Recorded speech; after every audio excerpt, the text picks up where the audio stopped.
नमस्कार, welcome to episode number 15 of Tao Upanishad series by Osho. Last episode में हमने देखा था कि ओशो कहते हैं कि किस तरह से हमें निष्काम होने की आवश्यकता है। निष्काम होने का अर्थ ओशो ने क्या समझाया कि मैं जैसा हूँ वैसा राजी हूँ, अशांत हूँ तो अशांत सही, बेचैन हूँ तो बेचैन सही, बंधन में हूँ तो बंधन सही, दुखी हूँ तो दुख सही। मैं जैसा हूं, टोटल एक्सेप्टेबिलिटी, इसकी समग्र स्वीकृति है हमारे पास। मुझे इंच भर भी अन्यथा होने का सवाल नहीं, जो हूं मैं सो हूं। तो ये जो पैराग्राफ था पिछले एपिसोड में हमने देखा, ये बहुत पावरफुल था। क्यों ये ओशो ये बोलते हैं? तो लास्ट एपिसोड में हमने ये भी देखा था कि जहां भी हमने स्वीकृति से हटे, मतलब हमने अपने आप को एक्सेप्ट नहीं किया, इट्स मीन कि हम कुछ और बनना चाहते हैं, कुछ और अचीव करना चाहते हैं। अस्वीकृति जहाँ पे आई, ये वाला अस्वीकृति जहाँ भी आई, उसी समय हम एक डिज़ायर अपने अंदर क्रिएट करते हैं। एक मन में एक इच्छा, एक महत्वाकांक्षा उत्पन्न होती है। और जैसे ही वो डिज़ायर उत्पन्न हुआ तो डिज़ायर के पीछे कौन खड़ा होता है? Who is the culprit? वो है हमारा मन। और जहाँ मन है वहाँ पे हमारा चित्त जो है, कॉन्शियसनेस, कभी उस मन के सिवा, means the consciousness, pure consciousness without मन, सेल्फ, वो नहीं रह पाता। इसी कारण से ओशो कहते हैं कि हमें अस्वीकृति पैदा करनी ही नहीं है। हर चीज़ की स्वीकृति, मैं जैसा हूँ वही सही, कुछ और कहीं जाने की कोई इच्छा नहीं, कुछ और बनने की कोई इच्छा नहीं, कुछ पाने की इच्छा नहीं। तो इसी को हम आगे देखते हैं और ओशो क्या समझाते हैं इस एपिसोड में हम आगे स्टडी करते हैं। तो ओशो कहते हैं, नसरुद्दीन के जीवन में पढ़ा है मैंने। नसरुद्दीन की एक कहानी ओशो यहाँ पे शायद हमें बता रहे हैं। नसरुद्दीन के जीवन में पढ़ा है मैंने, एक दिन गांव से कोई की अर्थी गुजर रही थी, कोई मर गया था। मुल्ला का घर पड़ा है बीच में, नसरुद्दीन का बड़ा आदमी मरा है गांव का।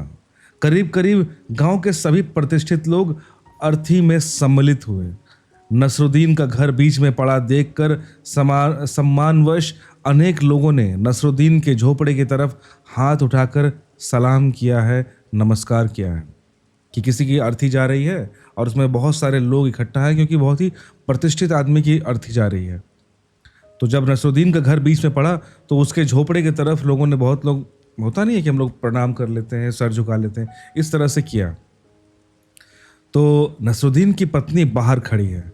वह दौड़ कर आकर मुल्ला को कहती है कि मुल्ला, नगर में कोई प्रतिष्ठित जन गुजर गया है, बहुत लोग अर्थी में जा रहे हैं। तुम्हारी तरफ देखकर, तुम्हारे झोपड़े की तरफ देखकर अनेक लोग नमस्कार कर रहे हैं। नसरुद्दीन ने तब कहा, हो सकता है आवाज मुझे सुनाई पड़ती थी, लेकिन उस समय मैं दूसरी करवट लिए हुए लेटा था। और तुझे तो पता ही है ना कि वह जो आदमी मर गया है उसकी सदा से गलत आदत है। घड़ी भर बाद भी मर सकता था, तब तक हम करवट उस तरफ किए होते। तो मतलब बोल रहे हैं कि जिस समय ये आदमी गया उस समय मैं करवट कुछ और लेके सोया हुआ था, लेटा हुआ था। तो एक व्यंग्यात्मक चीज बोल रहे हैं ओशो कि नसरुद्दीन तो व्यंग कर रहा है आदमी पर, लेकिन वह कहता है कि उस वक्त हम दूसरी तरफ करवट किए हुए थे। नमस्कार लेने को करवट बदलने का भी कोई सवाल नहीं था।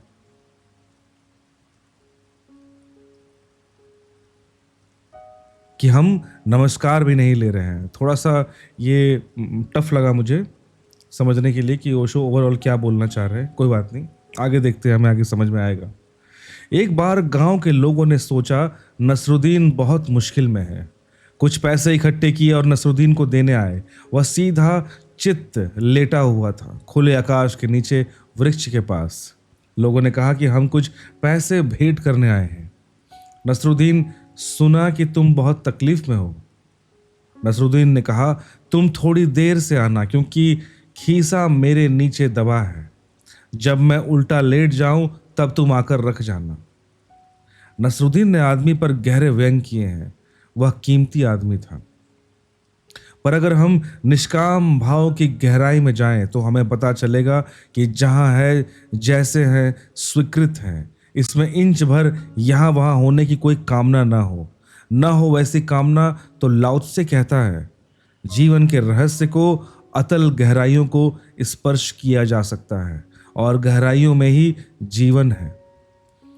तो यहाँ पे जो ओशो ने ये एक्सप्लेन किया ना, इनकी स्टोरी नसरुद्दीन जी की, तो मुझे लगता है कि यहाँ पे ओशो जी क्या समझाना चाह रहे हैं कि नसरुद्दीन जिस समय वो लाश जा रही थी, अर्थी जा रही थी, तो नसरुद्दीन यहाँ पे क्या बोलते हैं कि मैं दूसरी करवट पलटा हुआ हूँ, तो मेरे पास पलटने का भी इच्छा नहीं है। किस लिए? कि वो नमस्कार कर रहे हैं उसको एक्सेप्ट करने के लिए, कि मुझे वो भी नहीं चाहिए। यहाँ पे कुछ लोग उसकी हेल्प करने आए पैसों से, तब भी उन्होंने बोल दिया कि शायद वो ये जो शब्द बोला है इसमें मैंने पंज की पर्स शायद नीचे दबा हुआ है, जब मैं पलट जाऊं, अगर पलट जाऊं तो रख देना, नहीं तो जरूरत नहीं है। मतलब यहाँ पे एक तरह का मेटाफोरिकली ओशो यही समझाना चाह रहे हैं कि कभी कभी लालसा इतनी जीरो पे चली जाती है, इतना नीचे चली जाती है कि बस अब मैं जैसा हूँ यहीं रहने दो, डोंट ट्राई टू चेंज मी, क्योंकि मैं नहीं होना चाहता, मैं कहीं नहीं जाना चाहता, मैं जहाँ हूँ उसी को मैंने एक्सेप्ट कर लिया है।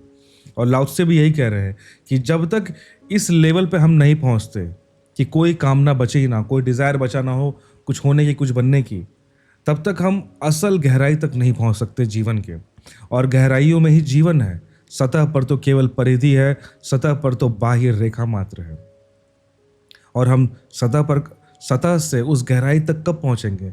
जब तक हम अपनी सारी इच्छाओं, महत्वाकांक्षाओं, डिजायर्स को डिसॉल्व नहीं कर जाते। जैसे मैं आपके शरीर को स्पर्श करके लौट आऊं और कहूं कि मैंने आपको स्पर्श किया, यद्यपि हम ऐसा ही कहते हैं, अगर मैं आपके शरीर को स्पर्श करके लौट आऊं तो मैं यही कहता हूं कि मैंने आपको स्पर्श किया, यद्यपि केवल बाह्य रूप रेखा को, आकृति को छूकर आया हूं, आपकी नहीं स्पर्श किया मैंने। आपके शरीर को बाह्य रूप से टच किया है, आकृति है, वो आप नहीं हो। तो ओशो यही कह रहे हैं कि अगर मैंने किसी को टच किया तो मैंने उस इंसान को नहीं छुआ, केवल बाहरी एक स्ट्रक्चर जो है, बाहरी एक सीमा है, उसको हमने छुआ। पर बोलचाल की भाषा में तो हम यही कहते हैं कि यार देखो मैं उसको टच करके आया, मैं छू के आया। बट ओशो यही कह रहे हैं कि हम एक्चुअली में उस इंसान को नहीं छू पाए। हमने छुआ है तो क्या, एक बाहरी रूपरेखा, एक आकृति, और वो आकृति आप नहीं हो, वो इंसान दरअसल में वो नहीं है। वह रूपरेखा तो केवल आप और जगत के बीच की एक सीमा है। आप तो गहन गहरे में हो भीतर। वह सब तो आपके लिए बाह्य आयोजन है जिसके भीतर आप हो सकते हो। वह आपका सिर्फ घर है, भवन है, वस्त्र है। पर दूसरे को हम वस्त्रों से देखते हो, दूसरे को तो हम वस्त्रों से देखते हो, रूप रेखा छूते हो, वह तो क्षम्य है। हम अपने को भी बाहर से ही देखते हैं और अपने को भी हम शरीर से ही छूते या स्पर्श करते हैं।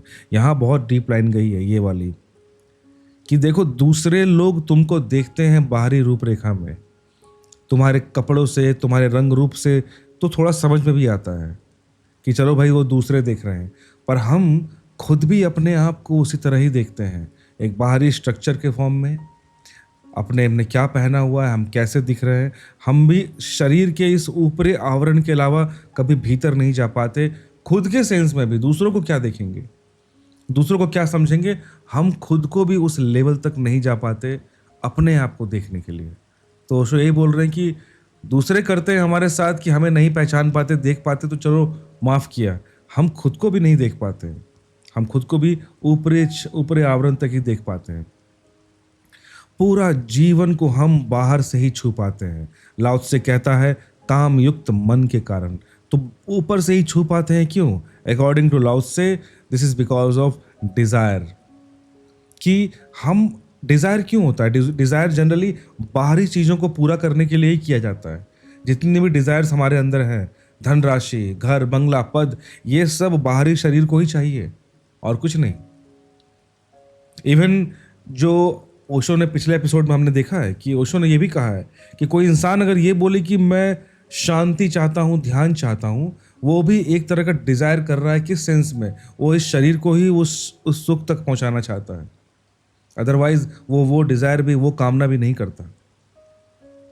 सोचने वाली बात है। तो लाओ त्से यही कहते हैं कि सारी के सारी जो परत हम लोग ऊपर रखे हैं, उसी को हम देख पाते हैं, छू पाते हैं, समझ पाते हैं अपने सेंस में भी। और इसके पीछे कारण है कामयुक्त मन। इसलिए ना लाओ से बार बार बोल रहे हैं कि जो तीसरा सूत्र जो चल रहा है इसमें यही है ना कि हम अपने आप को लेयर बाय लेयर अनियन की तरह, प्याज की तरह उतारते जाएं, तो अंत में जो बचेगा शून्य, वही हमारा असली अस्तित्व होगा, वही हमें पहुंचना है। तो पहले आवरण को ही तोड़ना जरूरी है। तो यहाँ पे लाओ से वही कह रहे हैं। ओशो आगे कहते हैं कि इसे थोड़ा समझ लेना जरूरी है, कामयुक्त मन गहरे में क्यों नहीं जा सकता।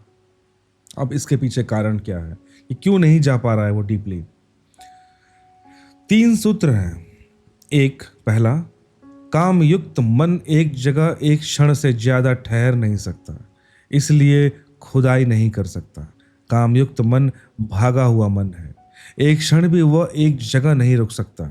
तो गहरे उतरने के लिए तो खुदाई की जरूरत पड़ेगी ना। और अगर आप हाथ में एक कुदाली लेकर दौड़ते हुए खोदते चले जाते हो तो कुआं आप ना खोद पाओगे। थोड़े बहुत कंकड़ पत्थर जगह जगह के उखाड़ देंगे, रास्ते को खराब कर देंगे, जमीन को व्यर्थ के गड्ढों से भर देंगे, लेकिन कुआं आप नहीं खोद पाएंगे। कुआं खोदने के लिए एक जगह चोट, एक जगह श्रम, प्रतीक्षा कामयुक्त मन वह नहीं कर पाता। तो पहला कारण उन्होंने क्या बता दिया कि सिंपली कामयुक्त मन एक जगह स्टैटिक एक मोमेंट में रह नहीं पाता, वो हमेशा इधर उधर भागता है। तो वही बोल रहे हैं कि अगर खुदाई करनी है, खुदाई किस सेंस में, अपने भीतर जाना है, तो तुम्हें पहले रुकना तो पड़ेगा ना यार, रुको तो। अब रुकने के लिए तो कामयुक्त मन तैयार नहीं, तो खुदाई कैसे करोगे। तुम एक जगह खड़े नहीं हो तो तुम जमीन पे भी खुदाई नहीं कर सकते। वही एग्जाम्पल दे रहे हैं वो। कामयुक्त मन सदा भागा हुआ है, कहना चाहिए एक कदम आपसे सदा आगे। आप जहां होते हो वहां से थोड़ा आगे ही भागा हुआ होता है। जैसे छाया आपके पीछे चलती है, ऐसे काम आपके आगे चलता है। काम मतलब डिजायर, काम मतलब वर्क नहीं। बहुत लोग हम लोग हिंदी में ना काम का अर्थ कर्म को समझ लेते हैं, वर्क को, लेकिन नहीं, काम मतलब डिजायर। एक्चुअली दोनों डिजायर और जो कर्म, काम जो है, जो व्हाट वी आर डूइंग, ये दोनों एक दूसरे से ही रिलेटेड है, बट स्टिल काम मतलब डिजायर। ऐसे काम आपके आगे चलता है, जहां आप है वह आगे के दर्शन दिलाने लगता है। कि जिस तरह छाया हमारे पीछे चलती है, हम जहां भी जाएं छाया हमारे पीछे चलेगी साथ में। इन द सेम वे जो काम है, डिजायर है, वो हमसे एक कदम आगे रहती है। एक कदम आगे किस सेंस से बोल रहे हैं, जिस तरह की मान लेते मैं यहाँ पर हूँ, मैं अभी इस पल ये सोच रहा हूँ, अब मेरे मन में मेरे डिजायर के कारण अब मेरा मन वहाँ है कि मैं वो हो जाऊं, वो कर लूं, वो पकड़ लूं, वहाँ ये बन जाऊं। तो हमें लगता है कि अगर मैं वहाँ पहुँच जाऊंगा तो I will find my self. पर जैसे ही मैं वहाँ तक पहुँचता हूँ, हमारा जो डिजायरिंग मन है वो कुछ और सोच के आगे आगे जा चुका होता है। तो ओशो यही समझा रहे हैं, पिछले एपिसोड्स में हमने यही सब देखा है कि ओशो ओवरऑल यही बोल रहे हैं कि मन जो है वो हमेशा एक कदम आगे, इसलिए कि आप जब भी उस मन के डिजायर जो किया था उसने एट द मोमेंट, अगर आप उसको पूरा करते हो उसी क्षण वो एक नया डिजायर लेके खड़ा हो जाता है। तो प्रॉब्लम यही है, आप उसका डिजायर, वो एक कहते हैं ना कि अनंत कुआं भरते जाओ, कोई फर्क नहीं पड़ता उसको, उस तरह से है। इस चीज को ओशो ने एक्सप्लेन किया है पिछले एपिसोड्स में, अगर आप देखोगे तो आपको समझ में आएगा। एक तो कामयुक्त मन क्षण भर के लिए भी नहीं ठहरता, ठहराए बिना कोई गहराई नहीं। जब तक आप रुके नहीं तो गहराई में कैसे जाओगे। तो ये हो गया पहला रीजन। दूसरा, कामयुक्त मन कभी भी वर्तमान में नहीं होता, कभी भी, और जीवन वर्तमान में है। कामयुक्त मन सदा भविष्य में, जीवन को छूना है तो इसी क्षण छूना पड़ेगा। और कामयुक्त मन कहता है किसी और क्षण में सब कुछ छिपा है। कल जहां मैं पहुंचूंगा वहां सब आनंद के द्वार खुलेंगे। कल जहां मैं पहुंचूंगा वहां खजाने गड़े हैं। आज तो कुछ भी नहीं। कामयुक्त मन वर्तमान के प्रति अत्यंत उदास और भविष्य के प्रति अति आतुर मन है, और जीवन का रहस्य तो वर्तमान में है। तो जो डिजायरिंग मन जो है, ये बिल्कुल सही बात है कि बिकॉज ऑफ डिजायर हम हमेशा फ्यूचर में रहते हैं ना, रियल लाइफ में भी, कि यार अभी एट द मोमेंट जो मोमेंट है, जो हैप्पीनेस है, जो भी चीज़ सिचुएशंस हमारे सराउंडिंग में है, हम उससे हमेशा वर्तमान में रहते हैं। इसको एंजॉय क्या या फील नहीं कर पाते प्रेजेंट को। क्यों? क्योंकि डिजायरिंग मन क्या है कि यार यहाँ पे मेरे को इतना मार्क्स लेके आना है, यहाँ पे इतना रुपए कमाना है, यहाँ पे ये पद, ये पोजीशन पाना है, ये इलेक्शन जीतना है, जो भी what ever desire you have, वो फ्यूचर का ही डिज़ायर है ना। तो हम अक्सर वहीं पहुंचे हुए रहते हैं। अच्छा, कितना मतलब डीप बात ओशो बोल रहे हैं, मतलब मज़ा आ गया। असल में अस्तित्व में सिर्फ वर्तमान है, न तो अतीत है कुछ और न भविष्य है कुछ। रियलिटी में यस प्रेजेंट ही है, और क्या। अस्तित्व सदा वर्तमान है, अस्तित्व सदा है, अस्तित्व सदा है। अतीत और भविष्य कामयुक्त मन की विडंबनाएं हैं। पास्ट एंड फ्यूचर कामयुक्त मन की विडंबनाएं हैं। मन अतीत को संभाल कर रखता है, क्योंकि अतीत के ही सहारे भविष्य की यात्रा की जा सकती है। इसलिए जिसे हम भविष्य कहते हैं वे हमारे अतीत का ही पुनरावर्तन है, अतीत का ही प्रतिफलन है, उसका ही रिफ्लेक्शन है, या कहें उसका ही प्रोजेक्शन है। जो जो हमने अतीत में पाया है उसे ही हम फिर करके भविष्य में पाना चाहते हैं, थोड़े हेर फेर से। तो हम अपने अतीत को संभाल कर रखते हैं ताकि हम अपने भविष्य को निर्मित कर सकें। ये बिल्कुल सही है। मैं एक और बुक पढ़ रहा था, एक बुक है, उसका नाम टाइटल है 100 एसेस ऑफ फॉर लाइफ, 100 या 101 एसेस फॉर लाइफ।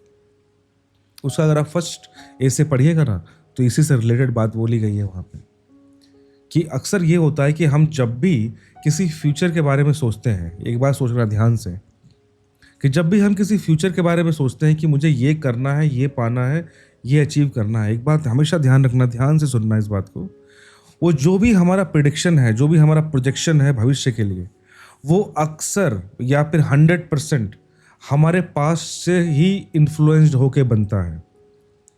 हमारे पास्ट में ही वो एक्सपीरियंस रहा है, या तो वो हम उस चीज़ को हमने एंजॉय किया है, एक्सपीरियंस किया है, या फिर हम उसको पाने में सफल नहीं रहे हैं, इसलिए हम फ्यूचर में उसको पाना चाह रहे हैं।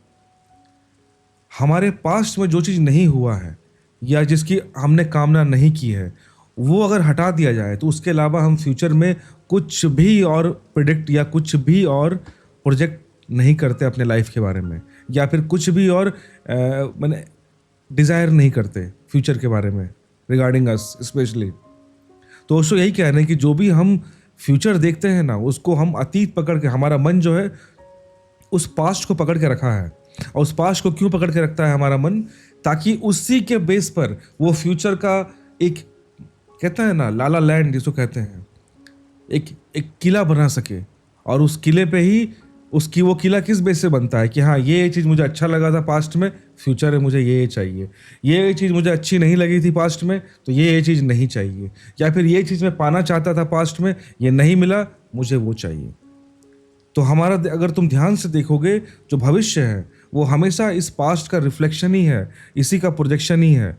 या तो अच्छे सेंस में या बुरे सेंस में कुछ चीज़ें कम बेसी कर दो, उसी को लेकर ही हम फ्यूचर देखते हैं। इसके अलावा हम इधर उधर बिल्कुल नहीं जा पाते। तो उस बुक का एक रेफरेंस याद आया तो मैंने यहाँ पे आपको बता दिया। वो बुक बहुत बढ़िया है, 101 लेसन्स एसेस, बहुत बढ़िया है, डू रीड। ओके। लेकिन अतीत केवल स्मृति है, अस्तित्व नहीं। और भविष्य केवल कल्पना है, अस्तित्व नहीं। भविष्य केवल स्वप्न है जो अभी घटा नहीं, और अतीत वह स्वप्न है जो घट गया।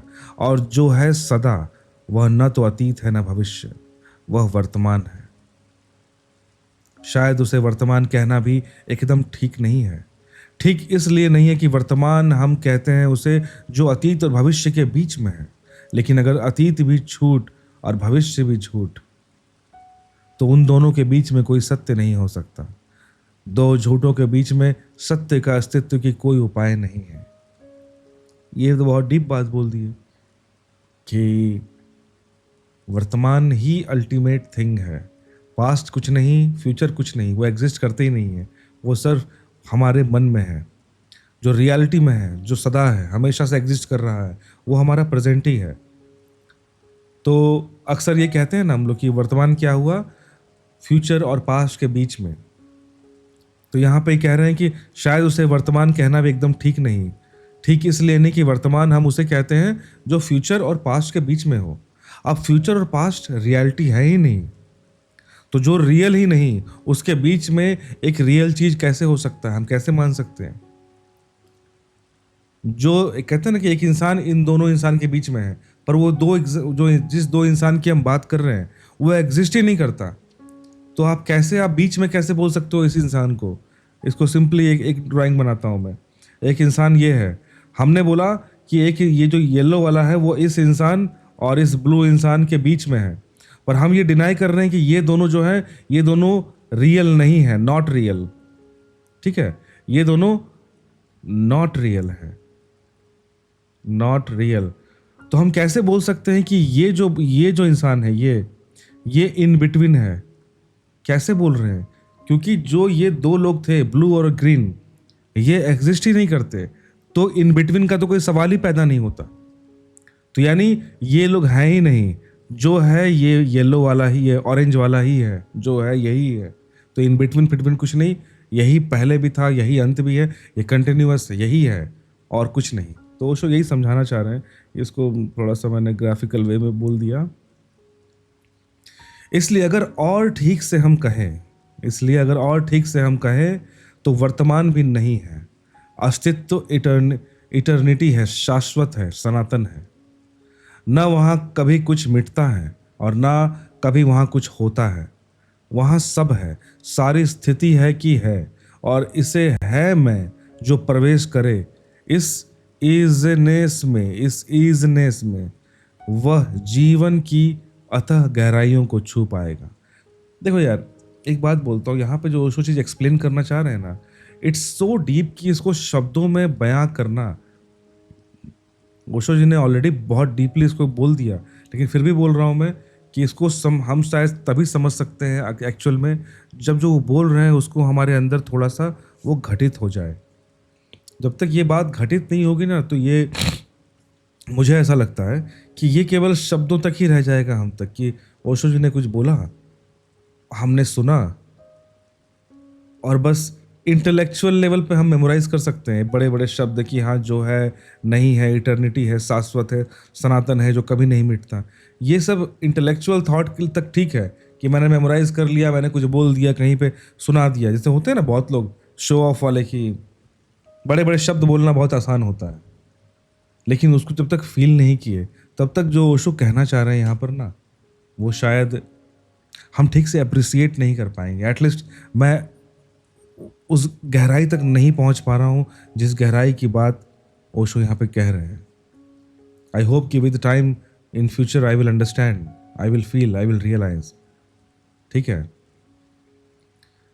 तो ओशो आगे कहते हैं, काम युक्त मन तो दौड़ता रहेगा परिधि पर, अतीत से लेगा ब्रेस, भविष्य में फैलाएगा स्वप्न, अतीत में डालेगा जड़ें, भविष्य में फैलाएगा शाखाएं। उन फूलों के लिए जो कभी आए, और अस्तित्व भी अभी बीता जा रहा है, वह अभी है, इसी क्षण है, यही है। तो कामयुक्त मन का, डिजायरफुल जो मन है, उसके साथ प्रॉब्लम यही है कि वो पास्ट को इतना स्ट्रांगली पकड़ा हुआ है और फ्यूचर में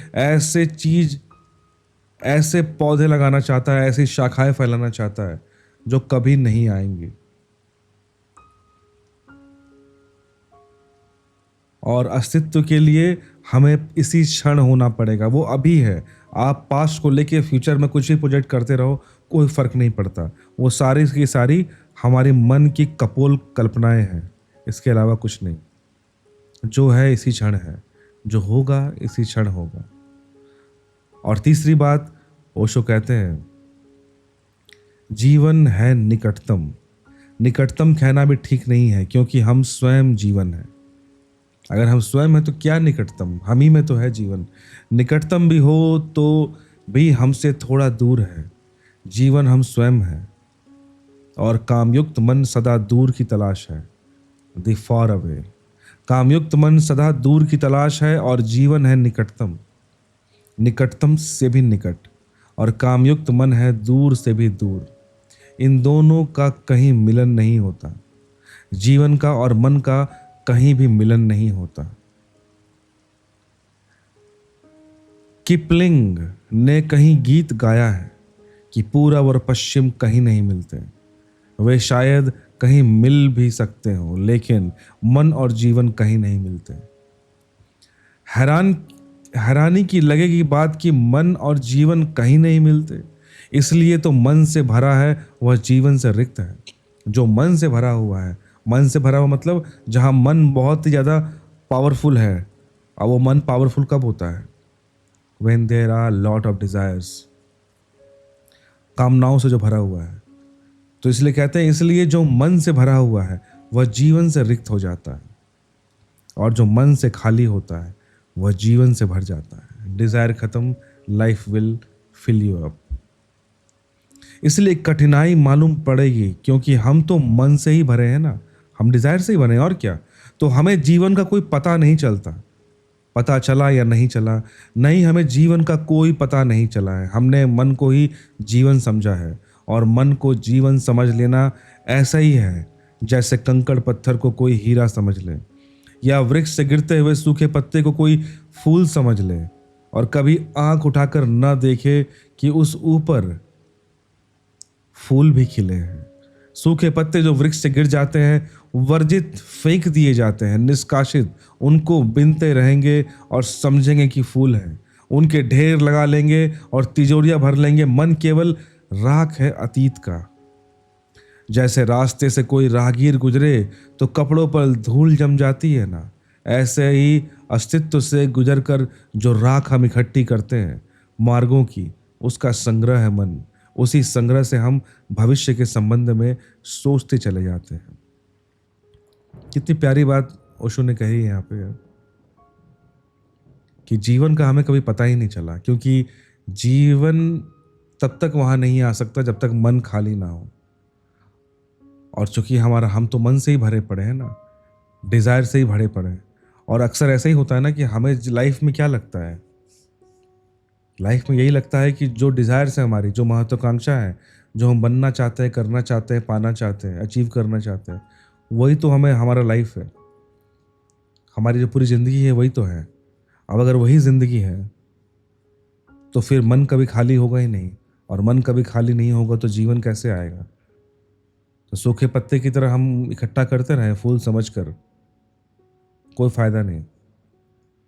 धूल की तरह हम उस मेमोरीज को, उस सारे की सारी चीज़ों को, इच्छाओं को इकट्ठा करके चलते रहते हैं, और हमें लगता है कि हमने तिजोरियां भर ली, धूल के अलावा कुछ नहीं। लाओ से उसकी जड़ को काट डालना चाहता है, इसलिए लाओ से कहता है कि काम से मुक्त हो जाओ, क्योंकि काम जहां नहीं है वहां मन ठहर नहीं सकता। क्योंकि काम जहां नहीं है वहां मन ठहर नहीं सकता। काम जड़ है। डिजायर अगर नहीं है तो वहां पे मन तुम्हारा रहेगा ही नहीं ना, वो चला जाएगा, कोई यूज नहीं है उसका। अगर बुद्ध से जाकर पूछेंगे तो बुद्ध कहेंगे तृष्णा, बस तृष्णा ना हो तो सब मिल जाएगा तुम्हें। ठीक शब्द है तृष्णा, जिसको लाओ से कह रहा है डिजायरिंग, कामना, पैशन, वासना, उसे बुद्ध कहते हैं तृष्णा। महावीर उसे कहते हैं प्रमाद। अलग अलग शब्द लोगों ने उपयोग किए, पर एक मन को काटने की जो जड़ है वह एक ही है। तो ओशो यही कहते हैं कि यहाँ पे चाहे बुद्ध बोले, चाहे महावीर बोले, चाहे लाओ त्से बोले, सबने चीज़ एक ही बात की है। उनको सभी लोगों ने एक ही चीज़ को टारगेट किया है, वो है मन, टू एलिमिनेट मन। सबने उसको अलग अलग केवल शब्द दिए हैं। लाओ त्से कहता है कि डिज़ायर खत्म करो, उसी डिज़ायर को बुद्ध ने कहा तृष्णा, उसको प्यास किसी भी चीज़ की। महावीर ने कहा उसे प्रमाद।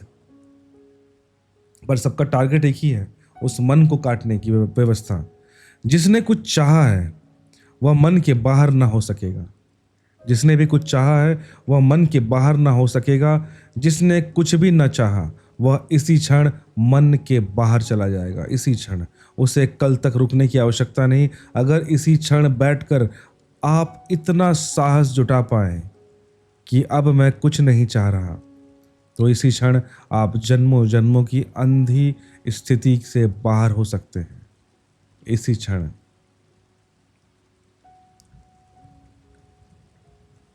लेकिन धोखा होगा। कितनी अजीब बात है ना कि मैंने हर चीज छोड़ दिया, ये इट्स नॉट सो इजी यार, पर डीप है। यस, एक धोखा है, लेकिन एक धोखा है।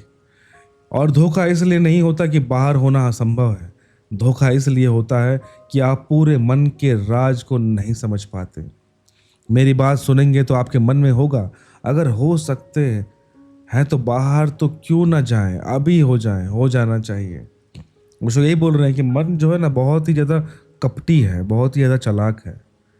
तो बोल रहे हैं कि मेरी बात सुन के तुमको लगेगा कि अरे भाई बाहर हो जाते हैं यार, सारे डिज़ायर छोड़ देते हैं, मन को बाहर कर देते हैं, हटाओ।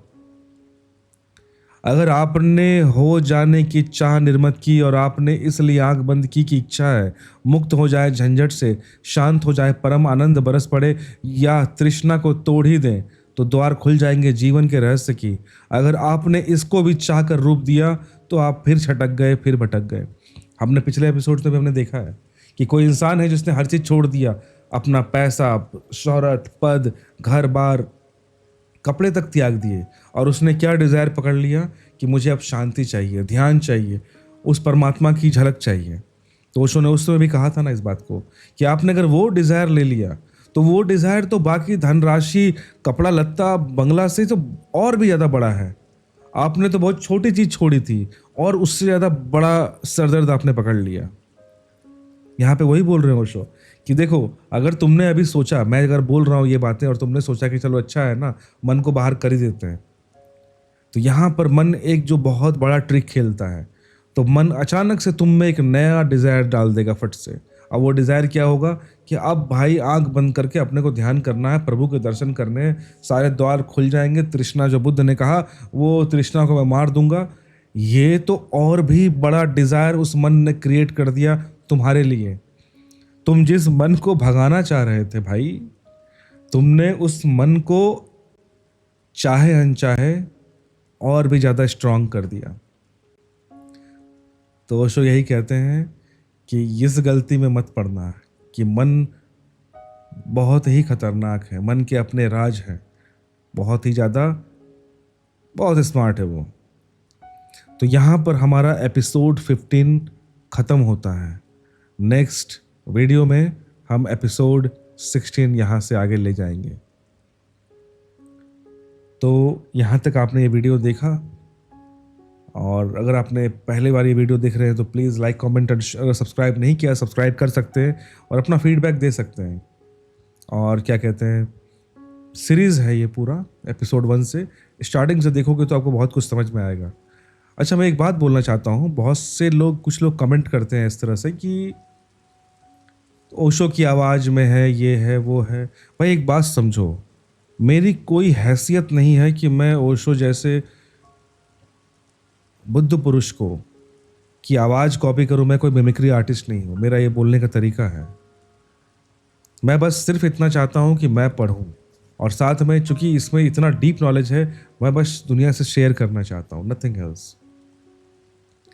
उनके ज्ञान पर ना ही मेरी कोई हैसियत है, ना ही शायद इस जन्म में वो हैसियत होगी टीका टिप्पणी करने की।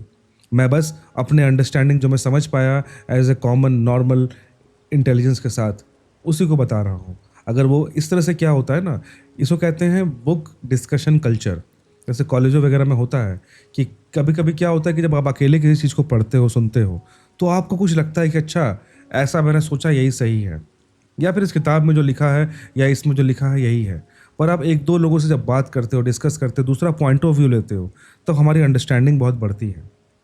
मैंने हमेशा इसी मेथड से के साथ अपने लाइफ में पढ़ाई की है, और कॉलेज में चाहे जो भी, I always want to discuss कि तुम्हारा पॉइंट ऑफ व्यू क्या है। इन द सेम वे ये इतनी अच्छी अच्छी बातें ओशो बोल के चले गए हैं, और हम 40-50 साल बाद हम लोग बात कर रहे हैं ना आज उनके, जब इन्होंने ये लेक्चर दिया होगा, और इस मॉडर्न टाइम में अगर हम डिस्कस ना करें एक दूसरे से, उनके ज्ञान को अगर हम डिस्कस करके पीने की कोशिश ना करें, तो जस्ट थिंक कि हम शायद ओशो का अपमान करेंगे कि यार मैंने इतनी अच्छी बात बोल के आई और ये लोग इसी में पड़े हैं कि भाई वो उसकी ओशो की आवाज़ में। भाई बिल्कुल सुनो यार, बिल्कुल सुनो, आवाज़ में सुनो, किताब में पढ़ो, चित्र में देखो, ध्यान में सुनो, जो भी मेथड से आपको ज्ञान मिल सकता है, just accept it, drink it, that's all. So ज़्यादा कुछ नहीं बोलना है इस बारे में। सो जिनको भी अच्छा लग रहा है अच्छी बात है, नहीं लग रहा है no problem. See you in the next video. Till then, stay healthy, stay happy, piece.